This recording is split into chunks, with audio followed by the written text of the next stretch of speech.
Good morning friends. ఈరోజు మనం 100 days spoken ఇంగ్లీష్‌లో భాగంగా డే 2లో parts of speech parts of speech గురించి తెలుసుకుందాం. పార్ట్స్ ఆఫ్ స్పీచ్ అంటే భాషా భాగాలు.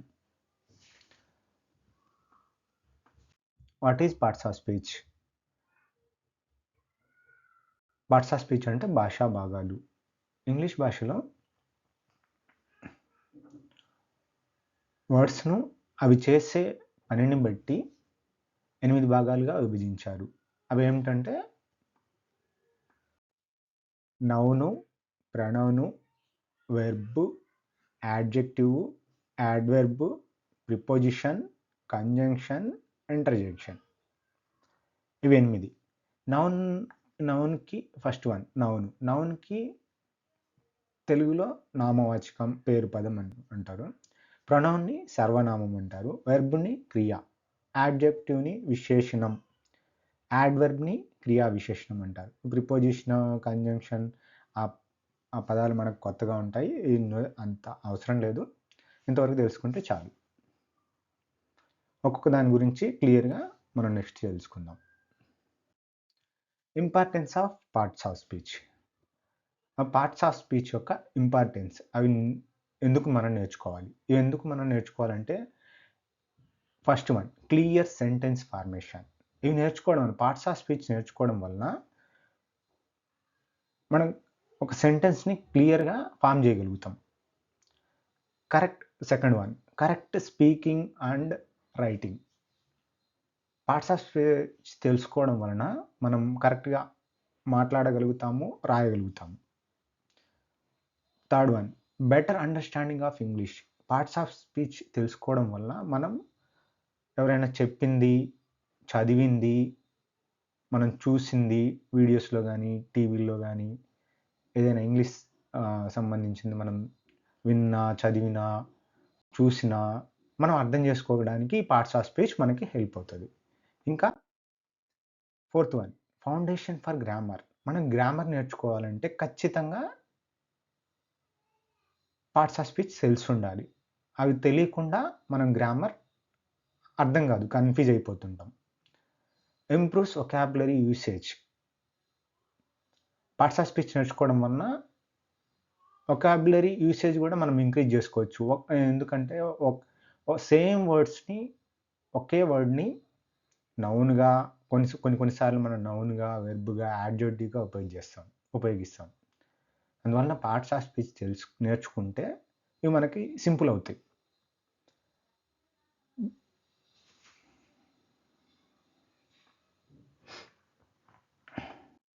పార్ట్స్ ఆఫ్ స్పీచ్‌లో first one noun. What is noun? Noun అంటే it is a word, naming word. Noun అంటే నామవాచకం. It indicates the name of a person, place, thing, animal or idea. Noun అనేది మనుషుల పేర్లని,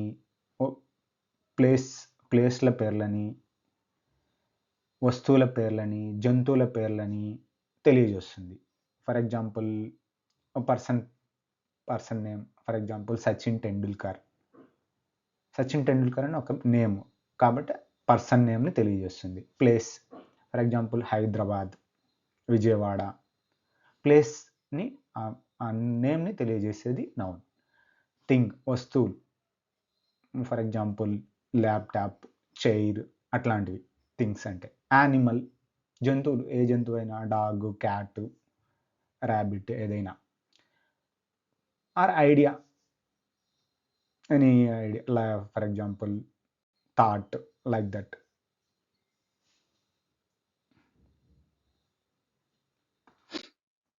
examples of nouns.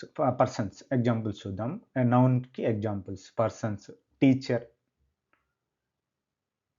Teacher అనేది name, పేరు, person పేరు teacher. టీచర్లని మనం teacher అని పిలుస్తాం. డాక్టర్లని డాక్టర్ అని పిలుస్తాం. రామ్ అనేది ఒక పర్సన్ పేరు అలా. ప్లేసెస్ హైదరాబాద్. స్కూల్ అనేది ఒక ప్లేస్. మార్కెట్ అనేది ఒక ప్లేస్, ఒక స్థలాలని. Things for example book, pen, chair. Animals dog, cat, tiger, lion అట్లాంటివి. Ideas or feelings.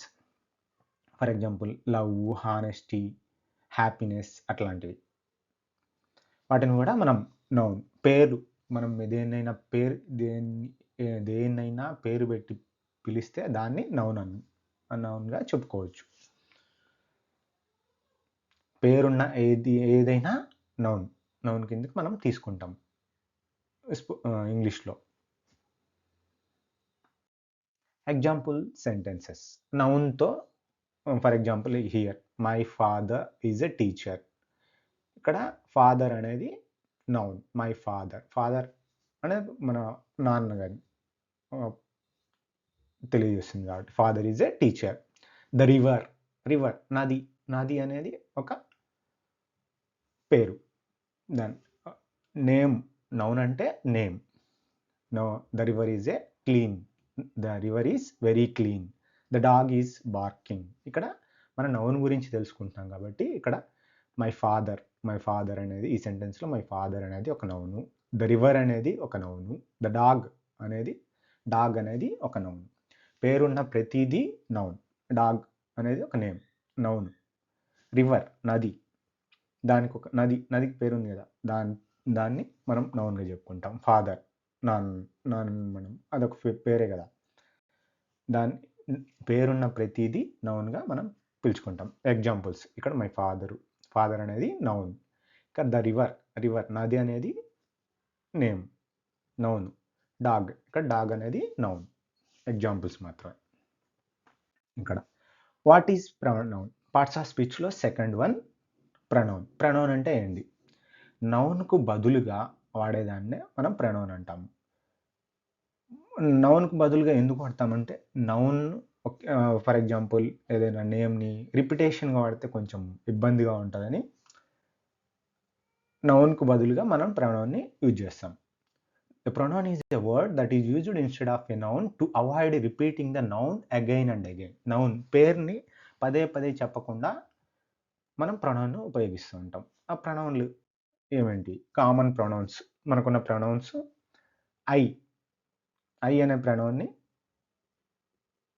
నేను అని అట్లా ఉపయోగిస్తాం. యు నువ్వు, మీరు అని ఉపయోగిస్తాం. హీ అతను, షీ ఆమె, ఇట్ అది, ఇది అని అట్లా. ఉయ్ మనము, దే వారు లాగా ఇవి మనం నెక్స్ట్ క్లాసెస్లో చెప్పుకుంటాం క్లియర్గా. ఇక్కడ ఎగ్జాంపుల్స్, ప్రొనౌన్స్కి examples. Here Ram is a boy. Ram అనేది ఒక నౌన్, రామ్ పేరు కాబట్టి. ఇక్కడ ప్రొనౌన్ హీ, మనం హీతో అంటే మళ్ళీ రామ్ యూజ్ చేయకుండా Ram is a boy, he is studying. ఎవరు హీ అంటే? ఇక్కడ హీ అంటే రామ్, అతను చదువుతూ ఉన్నాడు. రామ్ ఈజ్ ఏ బాయ్, అతను ఒక బాలుడు, అతను చదువుతూ ఉన్నాడు. మళ్ళీ మనం ఇక్కడ రామ్ అని మెన్షన్ చేయకుండా ప్రొనౌన్ హీ ఇక్కడ ఉపయోగిస్తాం. ఇక్కడ నెక్స్ట్ సెంటెన్స్ చూద్దాం. The book is on the table. ఇక్కడ బుక్ అనేది నౌన్. It is new. ఇక్కడ బుక్ అనేది ఇట్గా ఉపయోగిస్తాం. The book is on the table, it is new.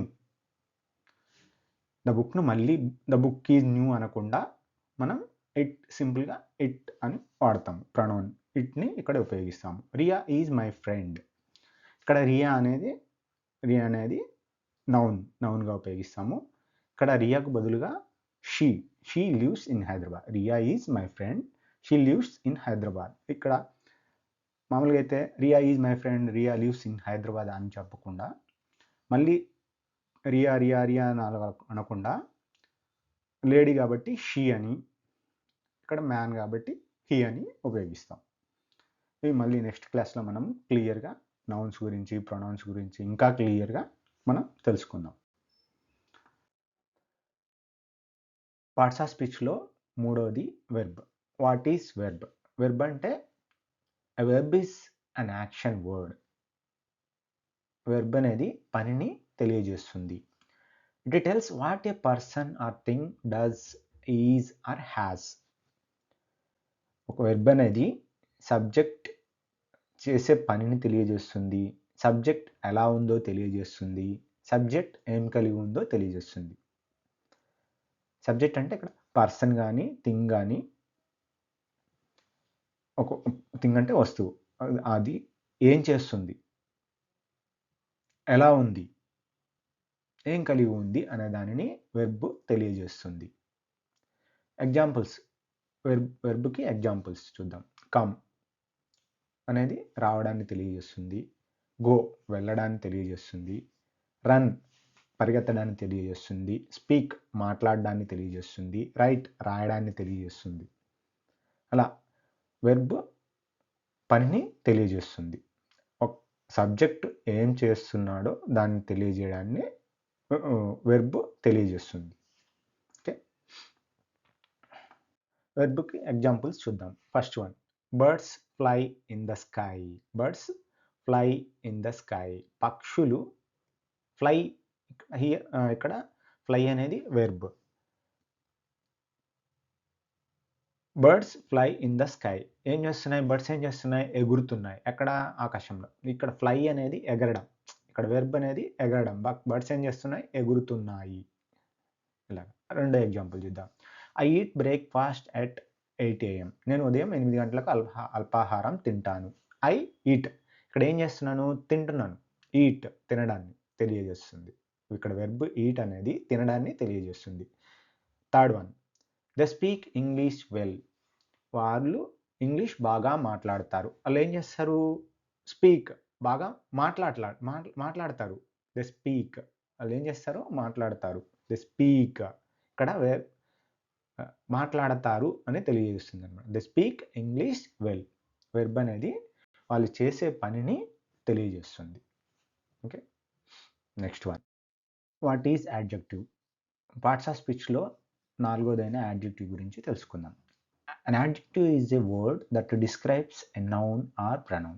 Adjective అనేది నౌన్ కానీ ప్రనౌన్ కానీ పూర్తిగా తెలియజేస్తుంది. దాని గుణగణాలను గురించి తెలియజేస్తుంది అనమాట. అది నౌను ప్రనౌను ఏ సైజులో ఉంది, చిన్నగా ఉందా పెద్దగా ఉందా, కలర్ ఏ కలర్లో ఉంది, వైట్ ఉందా బ్లాక్ ఉందా రెడ్ ఉందా, ఏ క్వాలిటీలో ఉంది, బాగుందా బాగలేదా, ఏ షేప్లో ఉంది, ట్రయాంగిల్ షేప్లో ఉందా రెక్టాంగిల్ షేప్లో ఉందా, నెంబర్ 1 ఉందా 10 ఉన్నాయా, అట్లా తెలియజేస్తుంది అనమాట. దాని గురించి పూర్తిగా తెలియజేస్తుంది. యాడ్జెక్టివ్ అనేది నౌను ఆర్ ప్రనౌన్ గురించి పూర్తిగా దాని గురించి క్షుణ్ణంగా మనకు తెలియజేస్తుంది. ఓకే, యాడ్జెక్టివ్కి ఎగ్జాంపుల్స్ చెప్పుకున్నాం కదా ఇప్పుడే. బిగ్, స్మాల్, సైజ్, కలర్లో red black, quality beautiful, ugly, number 1 10 లాగా, షేప్లు కూడా షేప్ అది రెక్టాంగిలా ట్రయాంగిలా, అలా ఎగ్జాంపుల్స్. Okay, next sentence. సెంటెన్స్లో యాడ్జెక్టివ్ని మనం ఎలా ఉపయోగిస్తామో ఇక్కడ తెలుసుకుందాం. This is a big house. This is a big house. House ఇది నౌన్. హౌస్ ఇల్లు, ఇల్లు అనేది ఒక నౌన్. దాన్ని ఎలాంటి హౌస్? బిగ్ హౌస్, పెద్ద ఇల్లు. ఇది ఒక పెద్ద ఇల్లు. She has a cute smile. She has a smile. Smile is a smile. ఆమె చాలా చిరునవ్వు ఉంది. ఎలాంటి smile? Cute sound, cute smile. Third one, it is a long road. అది ఒక పొడవైన రహదారి. It is a road. ఆ రోడ్ ఎలాంటిది? లాంగ్ రోడ్, పొడవైన రహదారి. ఇలా నౌన్ని ఇంకా దాని గుణాన్ని, అది ఎలా ఉంది? హౌస్ ఎలా ఉంది? హౌస్ ఎలా ఉంది? బిగ్, పెద్దగా, పెద్ద ఇల్లు. స్మైల్, స్మైల్ ఎలా చేస్తుంది? క్యూట్గా స్మైల్ చేస్తుంది. రోడ్ ఎలా ఉంది? పొడవైన రోడ్డు. దాన్ని నౌన్ని ప్రొనౌన్ని తెలియజేస్తుంది అనమాట. అది ఎలా ఉంది, దాన్ని సైజులో కానీ కలర్లో కానీ దాని గుణగణాలని, నౌన్ యొక్క గుణగణాలని తెలియజేస్తుంది adjective. Okay, what is adverb? Parts of స్పీచ్లో భాగం 5వదైన యాడ్వర్బ్ గురించి తెలుసుకుందాం. An adverb is a word that describes a verb or adjective or another adverb. Adverb అనేది వెర్బ్ని కానీ యాడ్జెక్టివ్ని కానీ లేదా ఇంకొక యాడ్వర్బ్ని కానీ దాని గుణగణాలని తెలియజేస్తుంది. అది it tells how an action happens. అది ఎలా జరిగింది, ఎప్పుడు జరిగింది, ఎక్కడ జరిగింది, ఎంత తరచుగా జరిగింది అనేది ఇది తెలియజేస్తుంది అనమాట. అండ్ యాడ్జెక్టివ్ ఏమో నౌను ఆర్ ప్రొనౌన్ యొక్క గుణగణాలను తెలియజేస్తుంది. యాడ్వర్బ్ ఏమో ఒక వెర్బ్ యొక్క గుణగణాలని లేదా యాడ్జెక్టివ్ లేదా ఇంకొక యాడ్వర్బ్ యొక్క గుణగణాలని తెలియజేస్తుంది. ఓకే, యాడ్జెక్టివ్కి యాడ్వర్బ్కి డిఫరెన్స్ కూడా, యాడ్జెక్టివ్ ఏమో నౌన్ ఆర్ ప్రొనౌన్ యొక్క గుణగణాలను తెలియజేస్తుంది. యాడ్వర్బ్ అనేది యాడ్వర్బ్లోనే ఉంది, వెర్బ్ని ఇంకా క్షుణ్ణంగా తెలియజేస్తుంది అనమాట. వెర్బ్ యొక్క గుణగణాలను తెలియజేస్తుంది. ఇట్ డిస్క్రైబ్స్ అది వెర్బ్. ఇట్ టెల్స్ హౌ, ఎలా, వెన్, ఎప్పుడు, ఎక్కడ, or how often an action happens. అది ఒక పని ఎలా జరిగింది, ఎప్పుడు జరిగింది, ఎక్కడ జరిగింది అనేది యాడ్వర్బ్ తెలియజేస్తుంది అనమాట. ఒక పని జరిగింది, ఆ జరిగిన పని ఎప్పుడు జరిగింది, ఎలా జరిగింది, ఎక్కడ జరిగింది, ఎంత తరచుగా జరిగింది అనేది యాడ్వర్బ్ తెలియజేస్తుంది. Common adverbs slowly, quickly. ఒక పని ఎలా జరిగింది, స్లోగా, క్విక్లీ, హియర్, దేర్, నౌ, ఇప్పుడు, ఆల్వేస్, ఎప్పుడు, టైం. ఓకే, స్లోలీ, క్విక్లీ, ఎలా, హియర్, దేర్, ఎక్కడ, నౌ, ఆల్వేస్, ఎప్పుడు. ఓకే, ఇలా యాడ్వర్బ్స్. కామన్గా మనం ఎగ్జాంపుల్స్, మనం యాడ్వర్బ్ని ఎలా యూజ్ చేస్తామో ఎగ్జాంపుల్స్లో చూద్దాం. హీ రన్స్, అతను పరిగెడుతున్నాడు. ఎలా, ఫాస్ట్గా. హీ రన్స్, అతను పరిగెడతాడు. ఎలా, ఫాస్ట్గా పరిగెడతాడు. షీ స్పోక్, ఆమె మాట్లాడింది. ఎలా, నెమ్మదిగా, softly. They arrived early. Okay, ఎలా, వాళ్ళు వచ్చారు. ఎలా వచ్చారు, త్వరగా వచ్చారు, ఎర్లీగా. ఒక వెర్బ్ని అది ఎలా, ఫాస్ట్, ఎలా పరిగెడతాడు, వేగంగా పరిగెడతాడు. ఆమె మాట్లాడింది. ఎలా మాట్లాడింది, సాఫ్ట్గా మాట్లాడింది. అతను వచ్చాడు, వాళ్ళు వచ్చారు. ఎలా వచ్చారు, ఎర్లీగా. ఎప్పుడు వచ్చారు, ఎర్లీగా వచ్చారు. లేట్గా వచ్చారు, ఎర్లీగా వచ్చారు. అలాగా యాడ్జెక్టివ్ని మనం అలా ఉపయోగిస్తాం అనమాట. Next one, what is preposition. Parts of స్పీచ్లో 6వదైన ప్రిపోజిషన్ గురించి తెలుసుకుందాం. Preposition is a word that shows the relationship between a noun or pronoun and another word in the sentence. Preposition అంటే ప్రీపొజిషన్.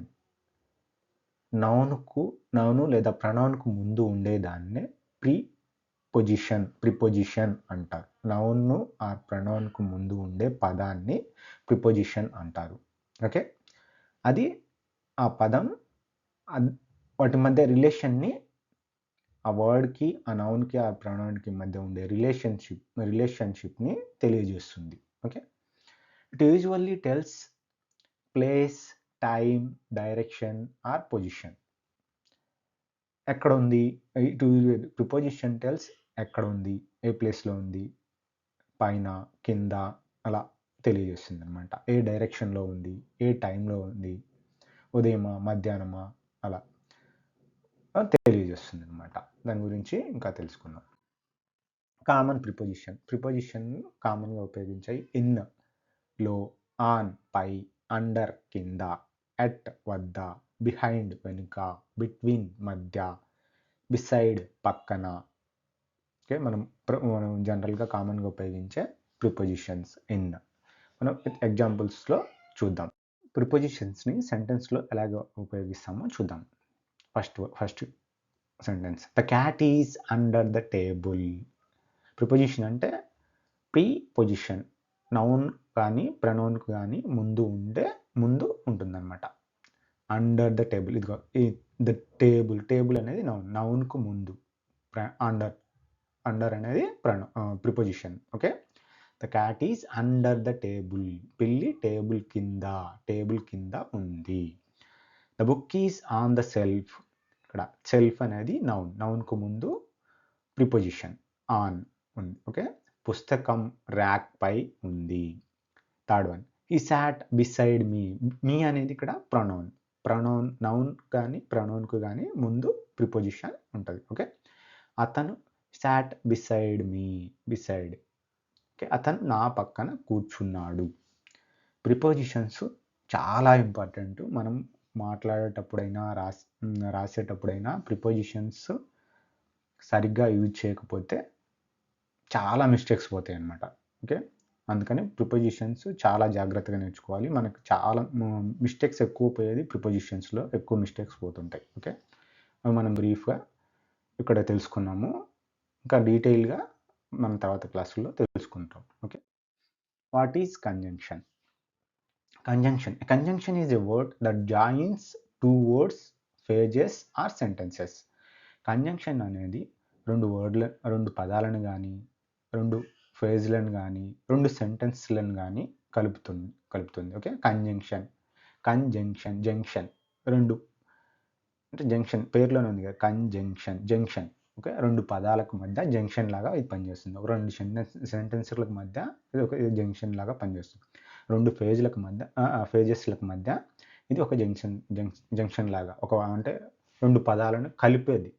రెండు పదాలను కానీ, రెండు సెంటెన్స్లను కానీ, రెండు ఫేజెస్లను కానీ ఇది కలుపుతుంది అనమాట. కలిపి మనకు పెద్ద సెంటెన్స్ లాగా తయారు చేస్తుంది. ఓకే, కామన్ కంజంక్షన్, మనం కామన్గా ఉపయోగించే కంజంక్షన్స్ అండ్, బట్, ఆరు, బికాజు, సో. ఓకే, ఇవి మనం కామన్గా ఉపయోగిస్తూ ఉంటాం అనమాట. ఇవి ఎగ్జాంపుల్స్తో ఎలా ఉపయోగిస్తామో, కంజంక్షన్స్ని సెంటెన్స్లలో ఎలా ఉపయోగిస్తామో చూద్దాం. ఇక్కడ I like tea and coffee. ఇక్కడ టీ అండ్ కాఫీ అనేవి రెండు వర్డ్స్. ఈ రెండు వర్డ్స్ను అండ్ అనే కంజంక్షన్ ద్వారా మనం కలిపి ఒక సెంటెన్స్ తయారు చేస్తున్నాం. I like tea and coffee, నాకు టీ మరియు కాఫీ ఇష్టం. ఓకే, రెండో sentence, she is tired but she will work. ఆమె అలసిపోయింది కానీ పనిచేస్తుంది. షీ ఈజ్ టైర్డ్, ఇక్కడ రెండు సెంటెన్స్లో షీ ఈజ్ టైర్డ్ ఒక సెంటెన్స్, షీ విల్ వర్క్ ఒక సెంటెన్స్. బట్ అనే కంజంక్షన్స్తో మనం ఈ రెండు సెంటెన్స్లని కలుపుతున్నాం అనమాట. She is tired but she will work, ఆమె అలసిపోయింది కానీ పని చేస్తుంది. మూడో సెంటెన్స్ చూద్దాం, he stayed home because it was raining.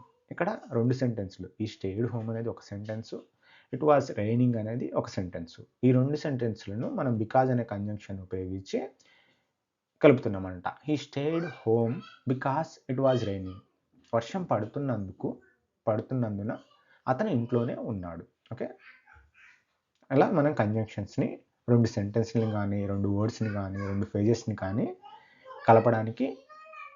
కలిపి ఒక పెద్ద సెంటెన్స్ తయారు చేయడానికి ఉపయోగిస్తాం అనమాట. Okay, what is interjection? Parts of స్పీచ్లో చివరిదైన ఇంటర్జెక్షన్ గురించి తెలుసుకుందాం.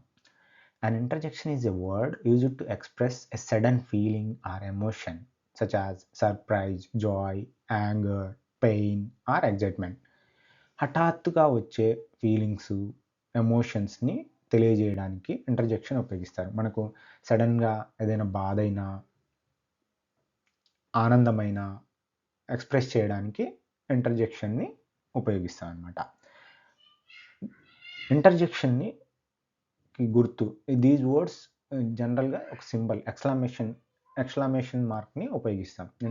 ఇంటర్జెక్షన్ సెంటెన్స్లో వచ్చిందంటే ఎక్స్క్లమేషన్ మార్క్ని 99% ఉపయోగిస్తాము. కొన్ని సందర్భాల్లో మాత్రమే మనం ఎక్స్క్లమేషన్ మార్క్ని ఉపయోగించాం అనమాట. ఓకే, దాన్ని చూడంగానే ఆ సెంటెన్స్ని మనం గుర్తుపట్టచ్చు, ఇది ఇంటర్జెక్షనా కాదా అని. సడన్ ఫీలింగ్స్ని, ఎమోషన్ని తెలియజేయడానికి ఇంటర్జెక్షన్ని ఉపయోగిస్తాం అనమాట. For example hurray, Allah's, wow, oh, hey, oops లాంటివి. హుర్రే అయ్యో అలాగా. ఓకే, ఆనందం, బాధ, లాస్ బాధ, వావ్ మనం సర్ప్రైజ్ అయింది మనకు అలాంటప్పుడు ఓహ్. ఓకే, హే మనం చికాగ్గా ఉన్నప్పుడు, ఊప్స్ మనం ఏదైనా మర్చిపోయినప్పుడు అలాంటప్పుడు ఇలా ఉపయోగిస్తాము. కామన్ ఇంటర్జెక్షన్స్ అనమాట అవి. ఓకే, ఒక సెంటెన్స్లో మనం ఇంటర్జెక్షన్ని ఎలా ఉపయోగిస్తామో చూద్దాం. వావ్, వావ్ మనం ఏదైనా సడన్ ప్లేస్కి ఫర్ ఎగ్జాంపుల్ కేరళ లాంటి ప్లేస్లకి వెళ్ళినామనుకో, అలాంటప్పుడు వావ్ కొత్తగా చూస్తే మనకి అక్కడ సీనరీస్ బాగుంటాయి కాబట్టి అలాంటి ప్లేస్. దిస్ ఈజ్ కేరళలో మున్నార్ చాలా బాగుంటుంది. ఆ ప్లేస్ మనం చూసామంటే చాలా థ్రిల్లింగ్ ఫీల్ అవుతాయి అనమాట. అలాంటప్పుడు మనం ఏం చేసి wow this place is beautiful, ఈ ప్రదేశం అద్భుతంగా ఉంది. Oh I forgot my book. మనం స్కూల్కి వెళ్ళినప్పుడు ఏదైనా మనం మర్చిపోయామనుకో, అలాంటప్పుడు మనం ఉపయోగిస్తాం. Hurray we won the match. మనం సడన్గా గెలిచామనుకో మ్యాచ్, బాగా ఫైట్ లాస్ట్ ఓవర్లో మ్యాచ్ టైట్గా ఉందనుకో, అలాంటప్పుడు మనం ఉపయోగిస్తాం hurray we won the match అని. Oops I drop the catch. మనం ఆడుకునేటప్పుడు ఏదైనా మిస్ చేసినామనుకో, ఏదైనా మిస్టేక్ చేసినామనుకో, అలాంటప్పుడు oops I drop the catch. అలాంటప్పుడు మనం యూజ్ చేయొచ్చు అనమాట. ఓకే, మనం ఇప్పుడు పార్ట్స్ ఆఫ్ స్పీచ్ అన్నీ కలిపి 8 పార్ట్స్ ఆఫ్ స్పీచ్ అన్నీ కలిపి ఒకే సెంటెన్స్లో వచ్చే విధంగా కొన్ని సెంటెన్స్లో చూద్దాం. ఇక్కడ first sentence wow we quickly wrote a beautiful story on the paper but it got wet. మళ్ళీ చూద్దాం. Wow she quickly wrote a beautiful story on the paper but it got wet. ఇక్కడ అన్ని పార్ట్స్ ఆఫ్ స్పీచ్ అన్నీ వచ్చే విధంగా మనం ఒక సెంటెన్స్ని తయారు చేసామన్నమాట. ఇక్కడ చూడు, ఇంటర్జెక్షన్ వావ్ వచ్చింది, ప్రొనౌన్ షీ వచ్చింది, వెర్బ్ యాడ్వర్బ్ క్విక్లీ రోట్. ఇక్కడ వావ్ ఇంటర్జెక్షన్ వచ్చింది, షీ ప్రొనౌన్ వచ్చింది, క్విక్లీ రోట్ షీ రోట్. ఎలా రోట్ అనేది వెర్బ్, క్విక్లీ అనేది యాడ్వర్బ్. ఇక్కడ రోట్ అనేది వెర్బ్, క్విక్లీ అనేది adverb. A beautiful story she wrote a story. Story అనేది నౌన్. ఎలాంటి story? Beautiful adjective. A beautiful story on the paper. Paper అనేది noun. మళ్ళీ అగైన్ పేపర్ అనేది నౌన్కు ముందు వచ్చింది కాబట్టి ప్రిపోజిషన్ ఆన్. ఇక్కడ ప్రిపోజిషన్ ఆన్. But conjunction. ఇక్కడ బట్ అనేది conjunction. But it 2 sentences. But it got wet. ఏంటిది? పేపర్. స్టోరీ వచ్చింది, అది ఏమైంది? వెట్. Got wet. ఇక్కడ కంజంక్షన్ అన్నీ వచ్చేసాయి ఇక్కడ. అలా ఇంకో సెంటెన్స్ చూద్దాం. పార్ట్స్ ఆఫ్ స్పీచ్ అన్నీ ఒకే సెంటెన్స్లో వచ్చే విధంగా ఇంకో సెంటెన్స్ చూద్దాం. Hurray we quickly finished the difficult work in the room so everyone felt happy. ఇక్కడ hurray we quickly finished the difficult work in the room అనేది ఒక సెంటెన్స్. ఇంకా ఎవ్రీవన్ ఫెల్ట్ అనేది హ్యాపీ అనేది ఇంకో సెంటెన్స్. ఈ రెండు సెంటెన్స్ సో అనే కంజంక్షన్స్తో కలిపాము. ఇక్కడ హుర్రే అనేది ఇంటర్జెక్షన్, వి అనేది ప్రొనౌన్, వి క్విక్లీ ఫినిష్డ్ అనేది వెర్బ్. ఏం చేశారు? Finished verb. వెర్బ్ని ఎలా ఫినిష్ చేశారు? క్విక్లీ. వెర్బ్ను గుణగణాలను తెలియజేసేది quick adverb. Okay, the difficult work we quickly finished the difficult work. ఇక్కడ వర్క్ అనేది నౌన్. ఎలాంటి వర్క్? Difficult work. నౌన్ గుణగణాలను తెలియజేసేది యాడ్జెక్టివ్. డిఫికల్ట్ అనేది adjective. Okay, in the room అనేది నౌన్కు ముందు వచ్చేది ప్రిపోజిషన్. ఇన్ అనే ప్రిపోజిషన్ ఇక్కడ వాడాము. ఓకే, ఇక్కడ అన్ని సో అనేది కంజంక్షన్. ఈ సెంటెన్స్ని కలుపుతుంది కాబట్టి ఇది సో అనేది కంజంక్షన్ అయింది. Everyone felt happy. ఓకే, ఇలా పార్ట్స్ ఆఫ్ స్పీచ్లోని భాషా భాగాలన్నీ ఒకే సెంటెన్స్లో, పార్ట్స్ ఆఫ్ స్పీచ్ అన్నీ ఒకే సెంటెన్స్లో వచ్చే విధంగా 2 సెంటెన్స్లను చూసాం. ఓకే, నెక్స్ట్ క్లాస్లో మళ్ళీ కలుసుకుందాం. Okay, thank you.